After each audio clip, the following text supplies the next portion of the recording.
This took place Saturday 24th of May in Bristol, just by junction 3 of the M32. I'd noticed some black smoke out of the back of my house and I thought I'd better go and investigate, so I took my camera with me, and this is what I saw on the way. Nasty black smoke, quite windy, so the wind was blowing across the lanes of the motorway. Not many people about at this time, but as time moved on, more and more people were about. As you can see, it looks as though the smoke's coming out of the houses at the end of the road. Very nice. But in a little while you'll see that I'm standing on a bridge now over the motorway, and the smoke is actually coming from behind this warehouse type of building. There is already at least one fire engine there, and you can see the smoke blowing across the carriageways. Lots of people about, coming to have a look, see what's going on, as people do on an early Saturday evening when the weather's fine, although it was very, very windy. You may be able to hear the wind in the background.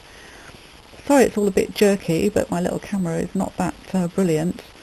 So, yeah, zooming in is not good. There is a fire engine down there, actually.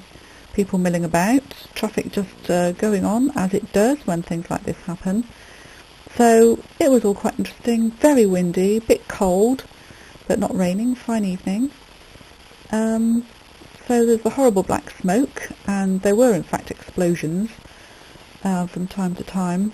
I still didn't know where it was coming from, but every time there was a big bang, some more black smoke came up, and it was blowing across the motorway in quite considerably when the wind was blowing in that direction, and it also started to smell quite foul. So, as I say, I didn't know what it was. I was determined to find out what was going on.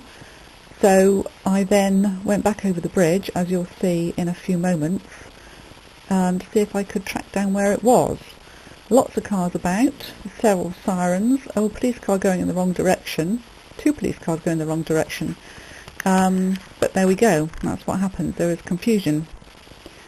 So as far as I'm aware, the traffic wasn't stopped, but it seemed as though the smoke was preventing the firefighters from entering the premises. And it wasn't until I got around the corner, found out what it was. So you'll just have to bear with me while I go prattling on until I can show you where in fact it was coming from. Hopefully it should be in just a moment or two. I also spoke to several people, one of whom was very concerned that his place of work had gone up in smoke, but I could assure him that it hadn't. We were about to go round the corner, and this is what was on fire. I found out that it was a scrapyard and it had piles of tyres, and it seems that the black smoke was in fact the tyres burning, but we assumed that there was also acetylene, as it was a scrapyard, and you can see the flames, although I couldn't feel any particular heat, but the smoke was very black. And now I'm coming to the end, so I wish you all a good night.